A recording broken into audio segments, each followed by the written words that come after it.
And how wonderful that we can gather together like this. Those of you who are joining for the first time, and those of you who have been here virtually every time we've been together. This is, I think, the 12th day that we've been together.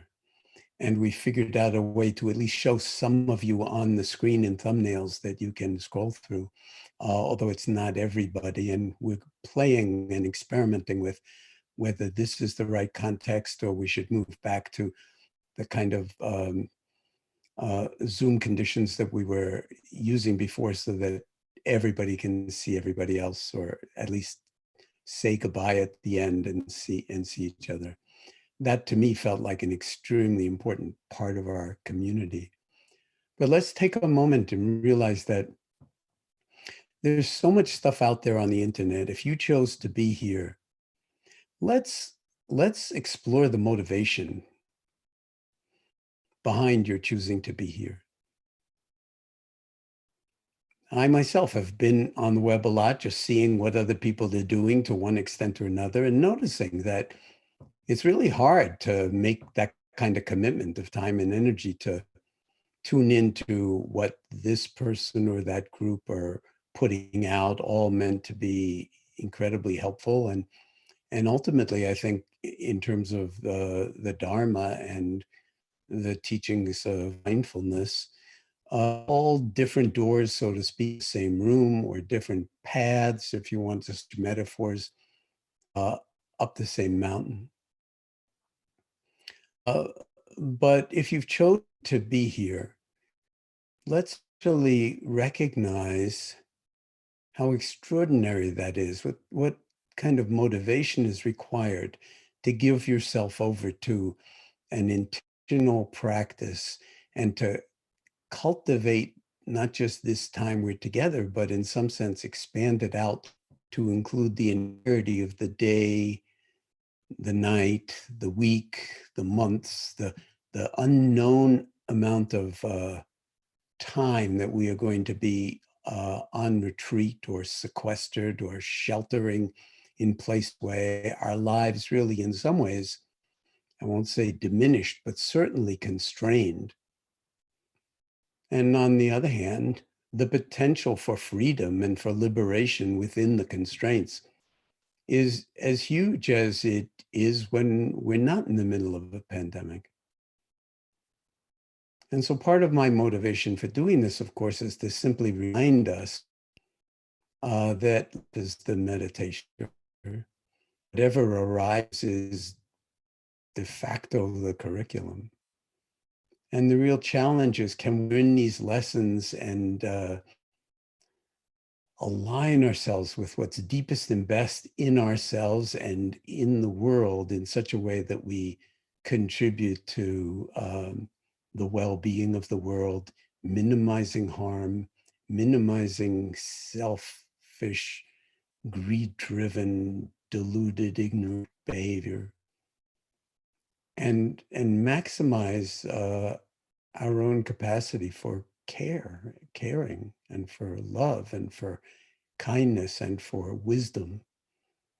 The wisdom to differentiate between what is harmful and what is truly promoting of what Aristotle called eudaimonia, profound well-being, way beyond our ordinary ideas of happiness, which have a lot to do with me getting what I want and then I'll be happy. But of course, we never know what we want, and no amount of is enough when we're in acquiring mode.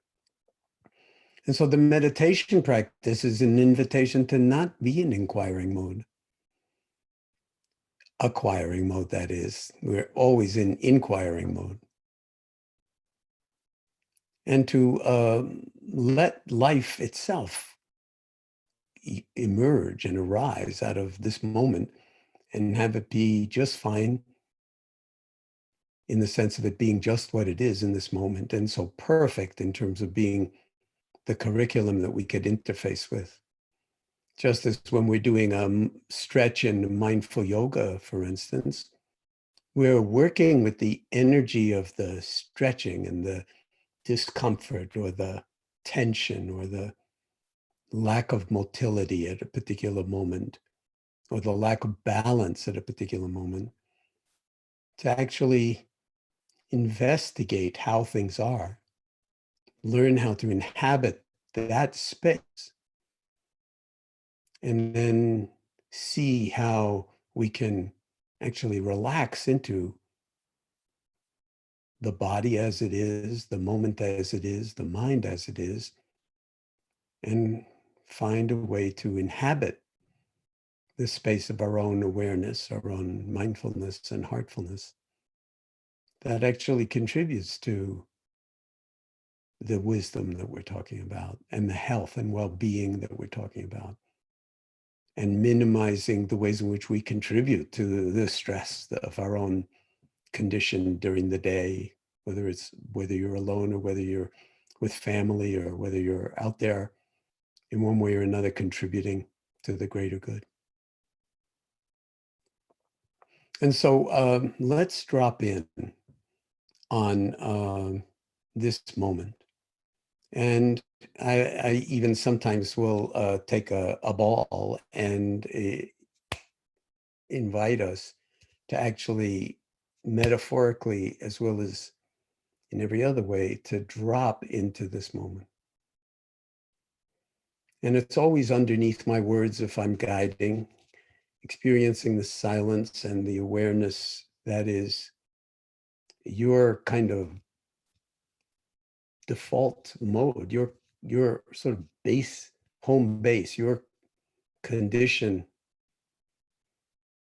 of well-being, of intrinsic aliveness that's never present, but it gets lost in the various kinds of ways we're pulled and pulled apart, or sometimes feel like we're being pulled apart, and if not by the circumstances, then by our own mind's reactivity to those circumstances. So mindfulness is really dropping into this moment, the only moment we're ever alive in. And then just up residency here. And as I'm guiding, be aware that you can, and I'm inviting you to drop underneath my words, because the words are kind of pointers. They're pointing towards something. And the invitation is to not look at the finger, the classical cliche of the finger pointing at the moon, but to actually look in the direction the finger is pointing to the moon. And the direction the finger is pointing is here. You, every single one of us here. And the world needs every single one of us. So we belong. We belong profoundly. Our business to be here in a certain way. Why? Because we're here. So we might as well make maximal use of the opportunity. And while we don't want to be attached to silence, it's very, very important to be able to befriend silence and stillness. And so whether you're a beginner or you've been meditating for decades, simply dropping into this moment. And if you are a beginner, it really helps to have an anchor for your attention. And there are many, many ones that we could choose, but we've traditionally been utilizing a sense of the breath, move the body. Because you, as they say, you can't leave home. And if you're not allowed to leave home now. So we actually ride on the waves of our own breathing, or draw into this breath. So nothing needs to happen.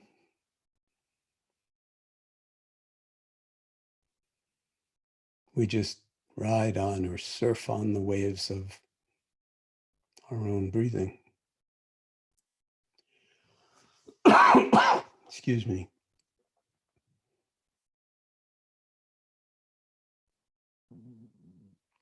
And the breath is not really a goal in its own right. It's a door into awareness. It's an object of attention, but the real practice is in the attending itself. Can we simply be here fully with no agenda whatsoever other than to be here fully, fully awake, fully aware, fully embodied? And whatever arises, even if we get distracted, forget about the breath for a moment or two, carried away, then we remember, and then we're all remembering that it's possible to be embodied in the present moment is part of the practice.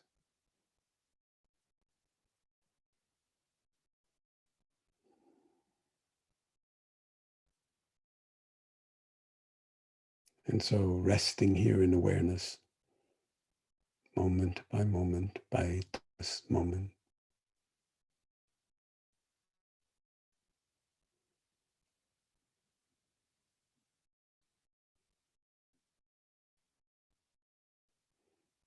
And practicing as if our lives depend on it, which they do, not merely because of the breath, which of course our lives depend on this breath in this moment, but also because our willingness to drop in and show up in this way is absolutely vital to living a life that's yours to live. In the only moment you ever have, any of us ever have, is this one. And it's so simple.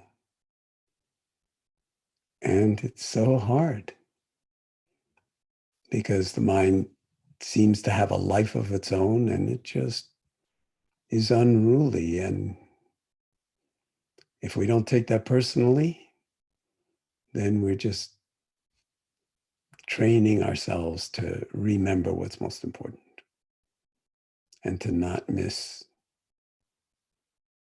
the only moment we ever will have for being here, for being ill, for being ourselves. Undistracted, unfabricated, not build models of anything in our own minds to idealize mindfulness or meditation, but just this moment, just this breath, just this sitting here alone and profoundly together. And I hope you can feel it. I can feel it.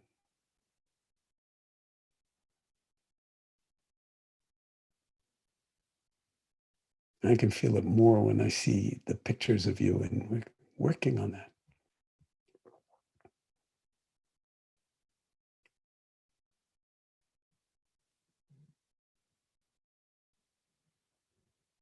But the air connects us all. Our humanity connects us all. Our willingness to show up on this platform in this moment connects us for now and probably for always in some profound way.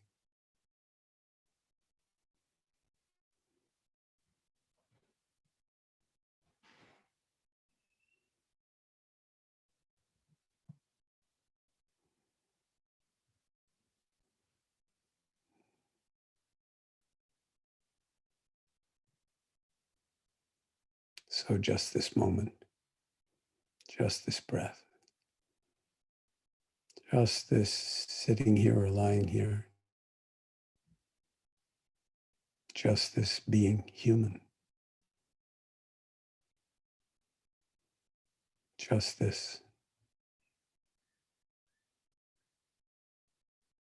just this.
So how vivid are the breath sensations right in this moment?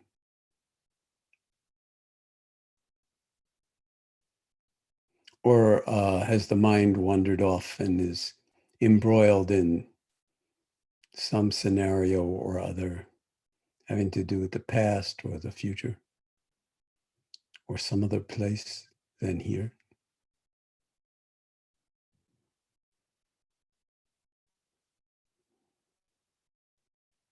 Of course, it's in the nature of the mind to do this, so it's not bad. In fact, it's exactly the lesson we can learn, to not take it personally and to simply come back to this moment and the body sitting here breathing.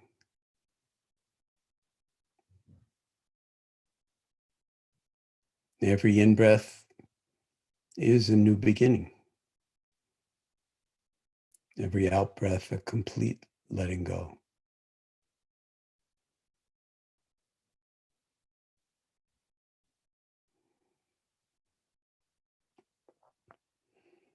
Until this pandemic, it was very, very easy to take this breath coming in and this breath going out for granted because it's gotten us this far. But with a virus that goes straight for this aspect of our biology,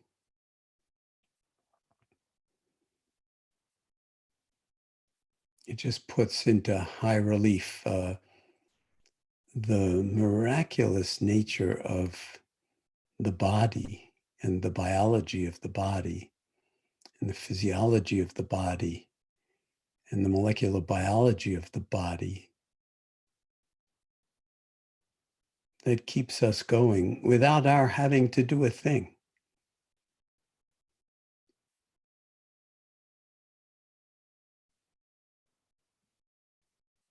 If it were up to us to be breathing, we would have died a long time ago because we're so unreliable. Get a text, have a thought, whoops, distracted, dead.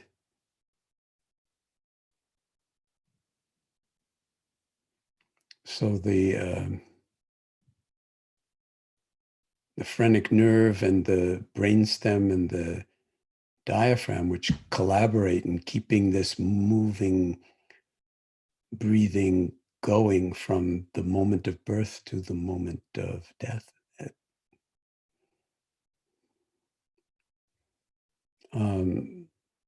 takes care of us. And whoever we think we are, we're not responsible for it. But we can take responsibility for our body and for our health and for our minds and for our well-being. And that's exactly what we're doing by sitting here right now, practicing what from the outside looks a lot like nothing.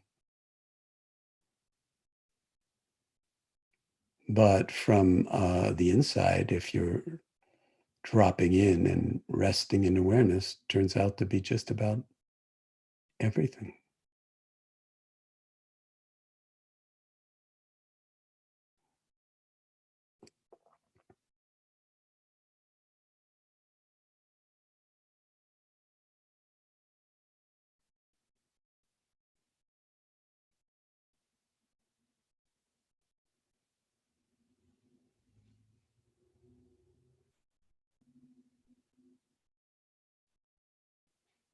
And we don't have to just drop in when we're sitting here and online all together.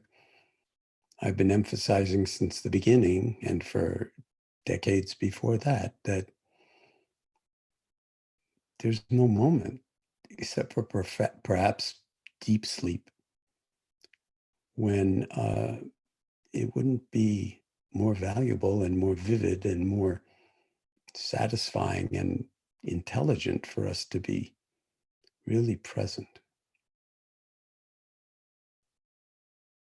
and seeing the ways in which we ourselves contribute to suffering, our own and other people's. including sometimes the people we love the most. We generate the most suffering around. And then, of course, don't take responsibility for that. So project out the blame to circumstances, somebody else.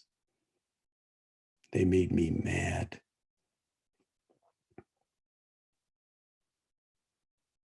Nobody has that kind of power over you. We have choice. We have agency. And at a time like this, the more we exercise it and the more we develop the muscles that come from exercising it, the more we're living a life that's fully embodied and authentic and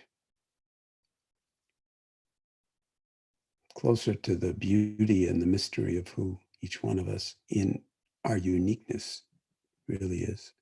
And at the same time, in our not so unique commonality and the beauty of simply being human and part of the human family. And caring enough to act ethically, live with integrity, not be so self-centered that we wittingly or unwittingly cause harm, not just to ourselves, but to others.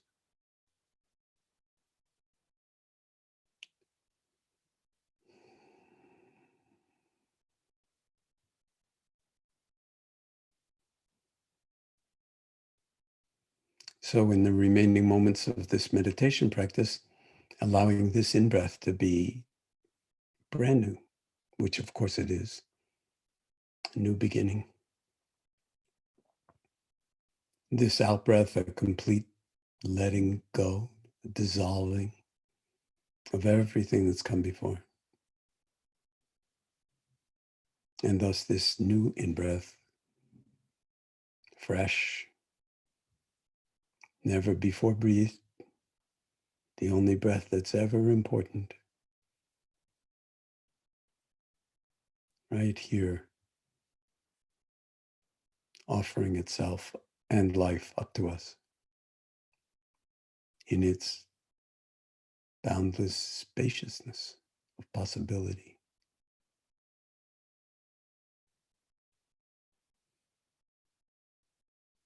And that is enactable at any moment. So life itself is the meditation practice, not just what we just did,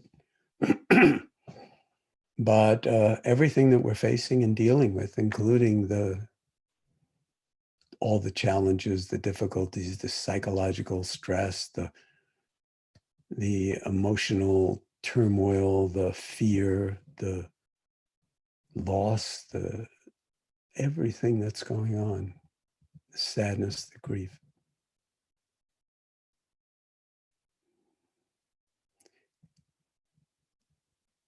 And it's shaping us, and we can collaborate in that shaping to actually grow. And in growing, come to terms with things as they are, which are sometimes seriously aversive or unwanted or horrific. But come to terms with it, which is it's like the root of all healing. Not to make it better, but to realize how it is as it is. And in that realization already, we have a new way to be in relationship to it. And that does actually promote not just healing, but transformation. Your own, all the relationships that are primary in your life, and ultimately how you carry yourself in the world, and so also the world. And multiply that by all the people who are here in this space and all the other people who are in all the other spaces who are actually exercising, developing, cultivating this wisdom dimension of our humanity that's embodied in even the term Homo sapiens sapiens, the species that is aware and is aware that it's aware. And we have a little work to do to live our way into that one, but it basically sets the standard for us. And I just want to say one or two things, as I sometimes do during these daily sessions. And we can talk about it further down the road. And let me just remind you that we'll be breaking up into groups today at the end of this hour and have another 45 minutes together. And hopefully that will all go well and there'll be a time to really converse together and see at least a small number of maybe 10 or maybe 6 or 8. I don't know how many it will be in each group, but see at least some of the, I can't see what the first digit is, but it looks like it's at least 1,200 people online at the moment. That would be the case. Excuse me. And that coughing is not the coronavirus, as far as I know. It's just the kind of chronic sinus thing that sometimes is worse than others. Has me clearing my throat more than I would like. So much for liking or disliking.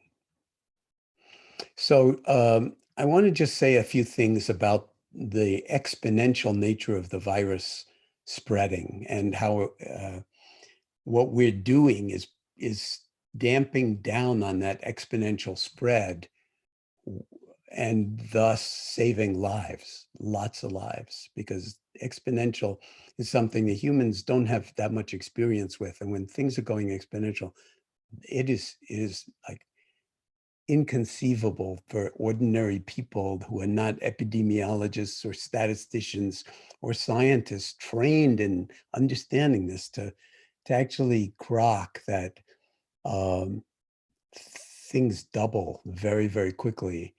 And maybe you know the story of the invention of chess, where the inventor of chess, who remains nameless, brought his new game to the king of the kingdom where he lived, and just demonstrated it to the king. And the king was so enthralled and delighted with it that he wanted to give the inventor a gift. And he offered him some colossally wonderful gift, a kind of royaume within the kingdom, new castle, or whatever it was. And the inventor of chess, it said, no, I don't really want any of that kind of fancy stuff. Let's keep it really simple. Why don't you just, on this chessboard that has 64 squares, why don't you just give me 1 grain of rice today and put it on the first square? And then 2 grains of rice the next day and put it on the adjacent square. And then 4 grains of rice the next day, and then 16 grains of rice, and then so forth until you fill up the chessboard. And the king thought, wow, this is great. And it's like, no problem at all. Until he got to about the middle of the board and realized that there's not enough rice in his kingdom or the world or the universe to actually do that because of that exponential geometric doubling. Okay. So our minds are not really structured for that. Now, John Basho, if you would put up on the screen this figure that relates to the research that has been going on for the past 40 plus years on mindfulness. I want you to just see that this graph itself, if you can move, if you have thumbnails, if you could move them to the left of your screen so you can see the action part of the graph, you'll see that about the year 2002 or 2003, this is the number of scientific articles in the medical and scientific literature on mindfulness, where mindfulness is actually in the title of the scientific paper. And they're basically all studies of the effects of mindfulness on human beings.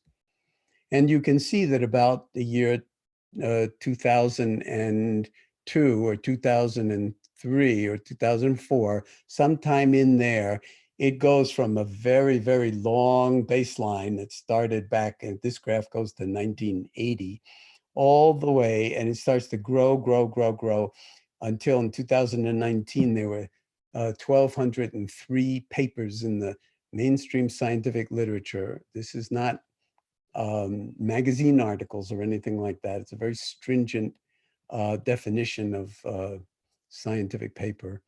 And you can see that it's an exponential curve. It's just going faster and faster. Now, one of the lessons from the chessboard is that nothing goes exponential forever. Now, of course, it'll be interesting to see what this graph looks like in 2020 because of the coronavirus, because people can't even go into the lab to work. But there are all sorts of very, very interesting studies that are going on at the moment and that will go on in the future. And the only thing I want to say about it is that the vast majority of them, and the best of them, suggest that when we practice what looks so much like nothing, like non-doing, like sitting on your ass and just wasting time, and you're really paying attention in the ways that we've been cultivating and riding on the waves of your breath and bringing your mind back when it wanders and learning how to inhabit the space of awareness and take up this inhabiting as your kind of default mode, so to speak, that it affects profound aspects of our biology and of our psychology and of our sociology, our interrelationships with the world and each other. And to just mention a few of them, it affects not just brain activity, but it affects brain connectedness, and it drives something called neuroplastic changes, uh, something called functional connectivity that actually links up regions of the brain that when they talk more to each other, we have more emotional intelligence, for instance, emotional intelligence. We have more somatic intelligence. We're much more grounded in the actuality of experience, and therefore can navigate the ups and downs of stress and pain and illness and the beauty of love and possibility with a far greater skill, so to speak. So it can transform brain connectivity. This non-doing.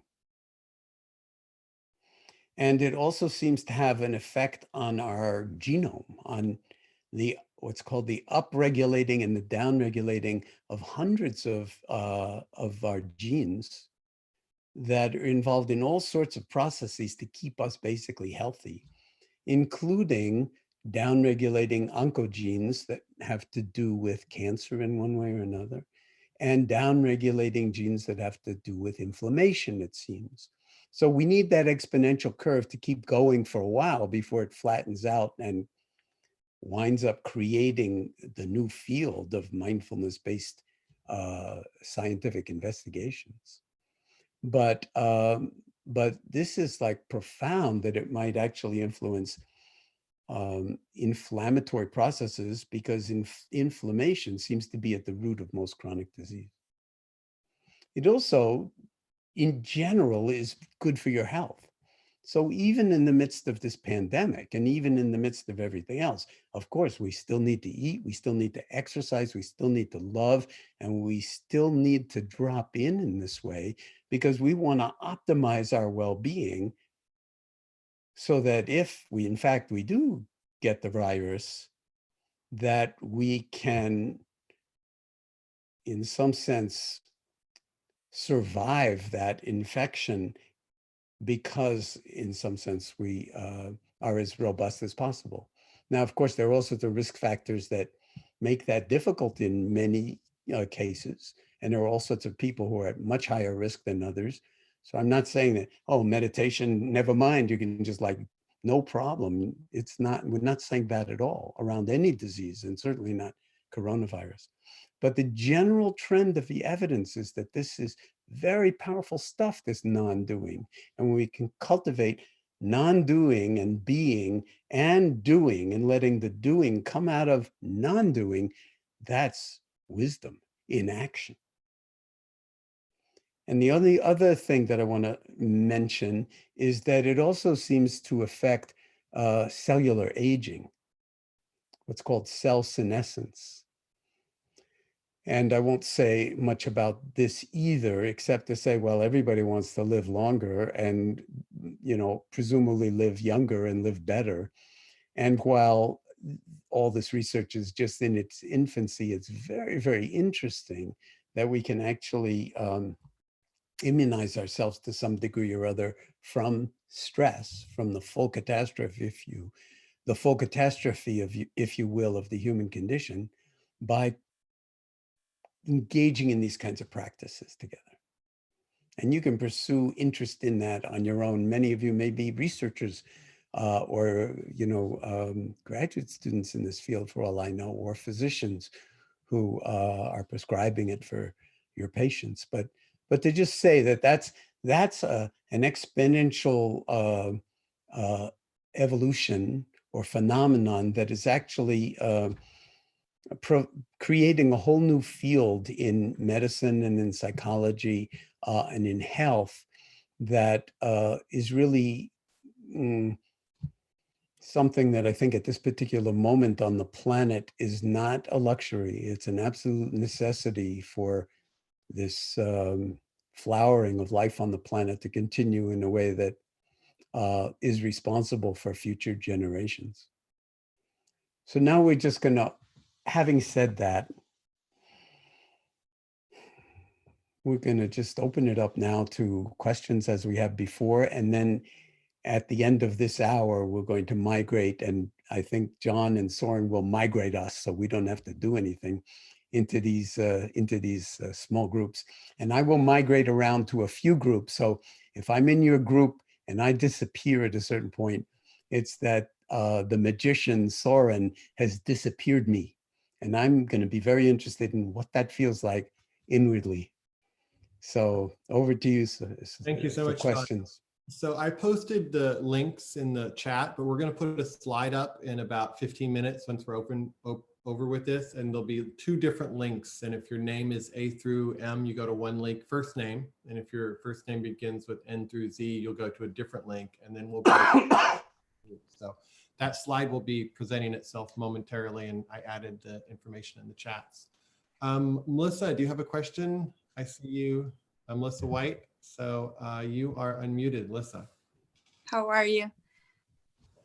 Hi. Where are you calling from? I am calling from Washington, D.C., but I'm originally from Colombia. Great. If you have a question for Jon. Oops. Can you hear me now? Yes. Good now. All right. So I have a few questions, but thank you for this space.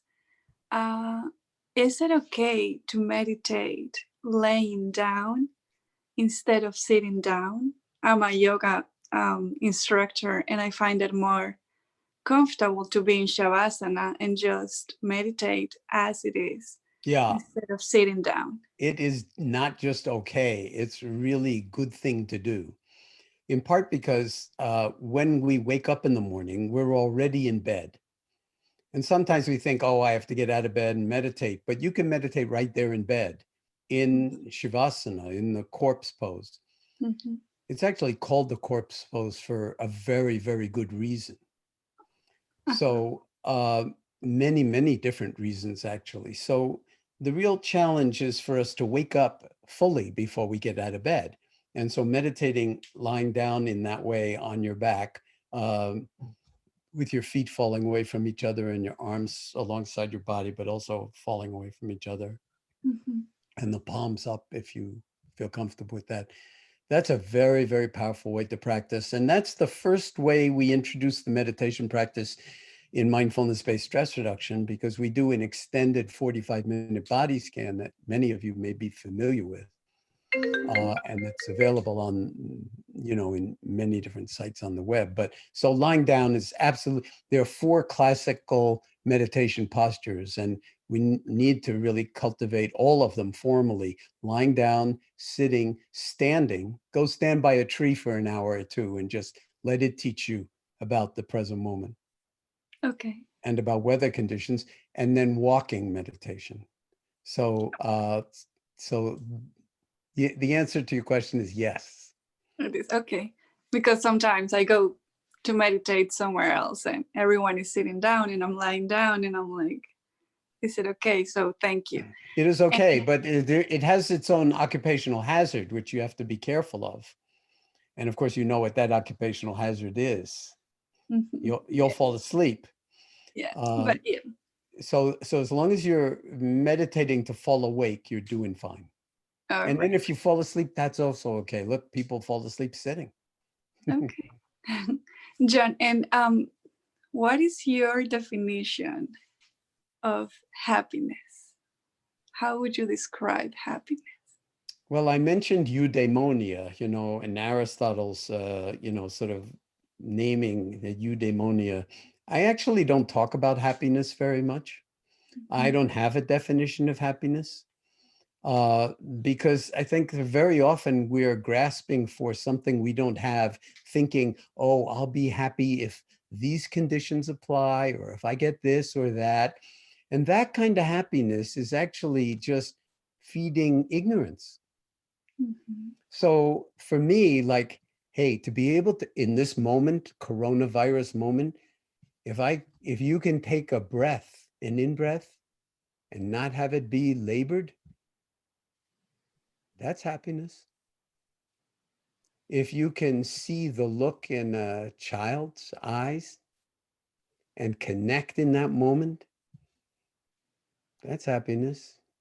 I mean, there's nothing that's not actually, incredibly wondrous, awe-inspiring in our lives. And of course, there's also enormous amounts of sadness and grief.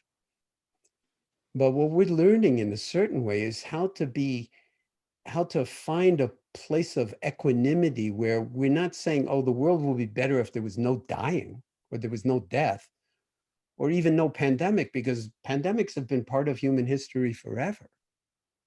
So it's not like, and we're all going to die anyway. It's just like, please, I don't want to die now. I'm not belittling this at all because it's terrifying what's happening. And, it's hitting everybody everywhere, families everywhere.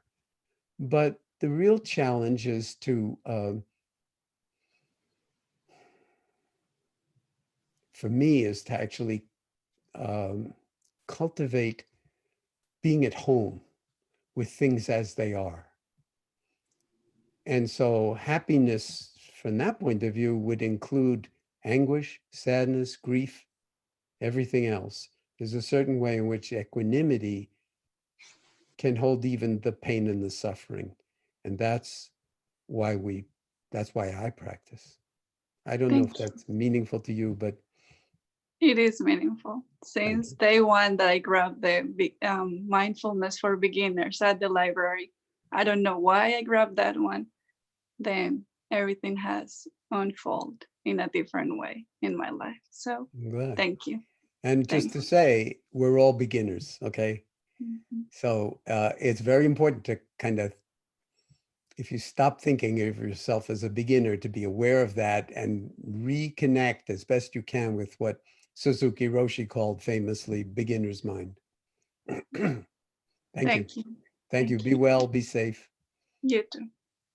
Jonathan, I know you've had your hand up for, I think, days now. So I believe you are unmuted. Can you? Hello, thank you. Hi. Wow, what a day to pick not to wash my hair. Nobody can notice. Well, greetings, Jon, from another Jon, and thank you, Jon and Soren. I just want to say real fast that first of all, I'd like to express my appreciation of the knowledge I've obtained through MBSR. I'm, as you've talked about in countless times, I'm one of the many that have fallen through the cracks of the medical system with several years of failed treatments from having PTSD, GAD, fibromyalgia, 2 failed back surgeries, among some other things. And I've been practicing the MBSR for roughly about 6 months now, and it's helped me more than anything. And in fact, I hope to be able to teach it one day and possibly incorporate music with that. I don't know your thoughts on that, being currently an out of work professional entertainer.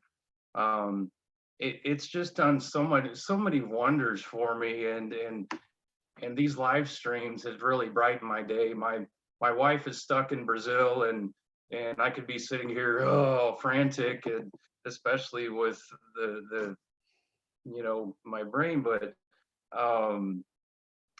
I've even, for the first time in my 42 years of this planet, I've been able to read 2 complete books. Of course, they're books that you have written, Jon, and I'm about halfway through. I've read the 8-week plan, Wherever You Go, There You Are, and currently reading, which definitely is a topic of now, especially the world stress part of the catastrophic living book. So it's just been so mind-blowing, the so to speak, the effects this has had on me. And I want to also encourage anyone that's really new to this, that this works like a charm. So keep practicing, and like Jon, you often state that the answers lie within ourselves. So I definitely believe that. My question really is, I see a lot of stuff on social media, and being a somewhat of a sort of a public figure and an entertainer, musician. How can I, being on social media where there's so much darkness there and a lot of mixed theories and chaotic news and things, how can someone in the rock and roll business like me, and someone who has been known by some to have the conditions I have, and also someone with my spiritual beliefs, how can I more effectively, without shoving in people's faces, be more effective to encourage others to try MBSR online, and maybe it's kind of just being an example and letting the light shine rather than putting into words. The last group I was in, somebody said something about, use your music, and you mentioned something about poetry just before that. So ending off, I wanted to also kind of pick your brain, so to speak, on how you talk about how you feel. You feel us all from miles away. And I've experienced a little of that, and I wanted to get if possible, a further in-depth explanation of how you feel us all. So sorry about the blah, blah, blah. I'm excited to. Okay, tell me, Jonathan, where are you calling from? Where are you stuck right now? About half hour from St. Louis, Missouri, in a town called Alton, Illinois, just across the river from about 5 hours from Chicago. Well, yeah. First of all, welcome to this community. It's wonderful to have you here. And also, your questions are really wonderful, and what you're pointing out about your own experience. I mean, obviously, you've been through a lot, and if this practice has delivered for you in a certain way, it's not because of the practice, it's because of you interfacing with the practice. So the way we put it is that, you have to be working on yourself in order for these benefits to accrue. It doesn't just magically happen because you say the word mindfulness or sit like, sort of like a statue in a museum. So it's a very much an alive engagement. So to try to approach your question about how do I feel everybody else, and what's the secret of that? There's no secret to it. It's just that I feel that the profound appreciation of people who find their way to mindfulness through MBSR or mindfulness-based cognitive therapy or mindfulness-based childbirth and parenting or any number of other doors into this room that all have their own particular characteristics, being doorways. And what we're all discovering is our own profound interconnectedness and humanity. So it's something that links us together because of that interconnectedness, that when I'm breathing in and breathing out, I can feel in some profound way that everybody else is breathing in and breathing out. It doesn't have to be simultaneously, but we're sort of part of the human orchestra, so to speak, if you will. And awareness is big enough. It's such a vast space. It's boundless, that it can actually hold that. So our life goes way beyond our own, envelope of skin, so to speak. And that's where the heartfulness comes in. That's the heartful dimension of it. Now, how much of it is kind of imagining as opposed to, part of the reason I can feel you is because people are asking questions, and I can see thumbnails of not 1,200 or 2,000 people on, on the live stream, but at least enough of us to know that, like, you're out there, not just the ones I can see, but all of you. And we're breathing together, which, is the kind of root meaning of the word conspiracy. So in the best sense of the word, we are conspiring to breathe life into the world, or to breathe sanity and health and well-being and kindness into the world. And as I've been emphasizing in that sense, we're all part of the one body politic. And just as the body needs all its cells, and it doesn't say, oh, like these heart cells, they're the best, but the liver, like, we don't like them. No, of course, we all have to work together, and we all have to get enough oxygen. And a lot of the time at the level of the body politic, whether you're in Brazil or whether you're in the United States, to just pick two out of, random, since your wife's Brazilian, and both have, sort of presidents who are, seriously challenging in certain ways to the notion that well-being should predominate the national ethos rather than greed and certain privileged people. That, this is our moment, so to speak, to heal those wounds that are really wounds of delusion and ignorance, and require compassion, not anger, not self-righteousness. And it's a yoga of its own right. Now, in terms of your being a musician or a performer, as you put it, let your life and your work be unified, and ask yourself, how would that appear? And since you mentioned wherever you go, there you are, people think I made up that title, but actually it comes from a movie about a neuroscientist rock musician called Buckaroo Banzai and the Space Invaders from the Eighth Dimension. So this is a very, very old and wild and far out movie. Buckaroo Banzai was, as I said, a neuroscientist and a rock musician, a guitar player. And he said in that movie that nobody knows, nobody's ever seen it, wherever I go, here I am, or something like that. And I saw that movie when I was young, and I just kind of remembered that, and then thought, that is the title for that second book that I wrote, changed slightly so that it's, what it is.